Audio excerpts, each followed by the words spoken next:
తెలుగు ప్రజలందరికీ నమస్కారం అండి. మొన్న కేరళ రాష్ట్రంలోని వయనాడులో జరిగిన సంఘటన కానీ, నేడు ఆంధ్ర తెలంగాణ మన తెలుగు రాష్ట్రాల్లో జరుగుతున్న సంఘటనలు కానీ చాలా బాధాకరం. ఈ వర్షాల ప్రభావం వల్ల ఈ వాగులు, వంకులు, చెరువులు, నదులు, కుంటలు నిండిపోయి ఒక్కసారి వరదలు ఇళ్లలోకి రావడం వలన ఎంతోమంది ప్రాణాలు కోల్పోయి, ఆస్తులను కోల్పోయి రోడ్డు మీద పడి అనాథలుగా తిరగడం జరుగుతుంది. కాబట్టి ఈ విషయాన్ని గమనించి కొంతమంది అధికార పార్టీలో ఉన్న పెద్దలు కానీ, లీడర్లైనా, కొంతమంది ప్రతిపక్షంలో ఉన్న పార్టీ నాయకులైనా, అలాగే కొంతమంది సినిమా హీరోలు కూడా, స్వచ్ఛంద సంస్థల వారైనా చాలామంది ముందుకు వచ్చి పనిచేయడం జరుగుతుంది. ఈ పనిచేసే వాళ్ళను కొంతమంది పడని వ్యక్తులు టీవీ డిబేట్ల ముందు కూర్చొని ఆ టీవీ న్యూస్ ఛానల్ అధికారులు కూడా వాళ్ళ మీద ఎలిగేషన్ చేపించడం జరుగుతుంది. ఏ విధంగా వారి యొక్క స్వలాభం కోసం, వారి యొక్క పబ్లిసిటీ కోసం పనిచేస్తే తప్ప జనాల కోసం చేస్తలేరు అనే విధంగా మాట్లాడడం జరుగుతుంది. ఓకే, మంచిదే, వాళ్ళ పబ్లిసిటీ కోసం చేసినా, వారి యొక్క స్వలాభం కోసం చేసినా, వారు ఎంతో కొంత వారి పబ్లిసిటీ కోసమే అనుకుందాం, కానీ ఎంతో కొంత ప్రజలకు మేలైతే చేస్తారు. మీరు కూడా ఆ విధంగా టీవీ డిబేట్ల ముందు కూర్చొని ఒకరికి పుల్లలు పెట్టకుండా, ఒక నాయకుడికి మధ్య పుల్లలు పెట్టకుండా, మీకు కూడా తోచిన సహాయం మీ పబ్లిసిటీ కోసం కూడా మీరు ప్రజలకు చేస్తే బాగుంటుంది కదా. ప్రజలకు ఎవడు పబ్లిసిటీ కోసం చేసుకుంటుండు, ఎవడు పేరు కోసం చేసుకుంటుండో అవసరం లేదు. ఈ సమయంలో మాకు ఎంత మేలు జరుగుతుంది, మాకు ఎంత సాయం అందుతుంది అనేది చూస్తారు తప్పితే మీలాగా టీవీ డిబేట్ల ముందు కూర్చొని పోజులు ఇచ్చినట్టు ప్రజలు ఇవన్నీ చూడరు. ఈ సందర్భంలో కొంతమంది లీడర్లు ప్రెస్ మీట్లు పెట్టడం జరుగుతుంది. ఒకరినొకరు విమర్శించుకునే విధంగా ఎందుకండి ప్రెస్ మీట్లు? ప్రజల కోసం ప్రెస్ మీట్లు పెట్టండి. ఏం చేసినామో, మనం ఏం చేయాలి, ఏం చేస్తున్నాం అనే విధంగా మాట్లాడి ప్రెస్ మీట్లు పెట్టాలి. టీవీ డిబేట్ల ముందు కూడా అదే మాట్లాడాలి.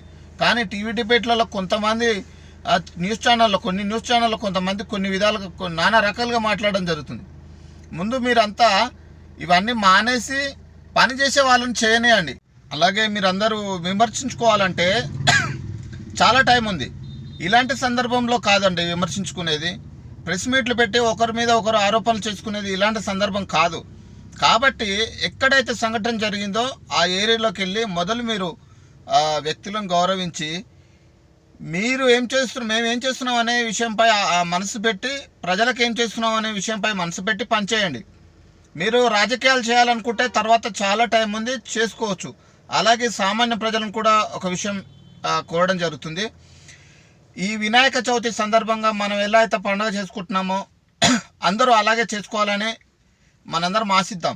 కానీ కొన్ని ఏరియాల్లో జరిగిన సంఘటనల వల్ల చాలామంది ఈ పండుగకు దూరం కావడం జరిగింది, ఉండడం కూడా జరుగుతుంది. కాబట్టి ఈ పండుగ సందర్భంగా మనం కూడా మనకు తోచిన సహాయం, ఈ పండుగ చేసుకోలేని వారికి కనీసం ఏదో ఒక రూపంలో వారికి సహాయాన్ని అందిస్తే ఆ దేవుడు మనందరిని చల్లగా చూస్తాడని చెప్పేసి నేను మీ అందరికీ చెప్పడం జరుగుతుంది. అలాగే ఎవరైతే ముందుకొచ్చి స్వచ్ఛంద సంస్థలే కానీ, రాజకీయ నాయకులే కానీ, సినిమా హీరోలే కానీ, ఇంకా చాలామంది సామాన్య ప్రజలే కానీ ఎవరైతే సహాయం చేస్తున్నారో వారందరికీ మనం సహకారాన్ని అందించి వారందరికీ తోడుగా నిలిస్తే బాగుంటుందని చెప్పేసి ఈ టీవీ డిబేట్ల ముందు కూర్చొని ఎలిగేషన్లు చేయకుండా మంచి మనసుతో, మంచి ఉద్దేశంతో ప్రజల ముందుకు వెళ్ళి చేతనైన సాయం చేస్తే బాగుంటుందని చెప్పేసి నా యొక్క. గతంలో ఎన్నోసార్లు ఇలాంటి సంఘటనలు జరిగినప్పుడు మనందరం ముందుకొచ్చి ఏ విధంగా అయితే మన యొక్క సహకారం అందించినామో ఈసారి కూడా మనమందరం ముందుండి ఏదో రకంగా ఈ పండగ సందర్భంగా మనకు చేతనైన సహకారం వారికి అందరికీ అందిస్తే బాగుంటుందని చెప్పేసి నా యొక్క చిన్న విన్నపం.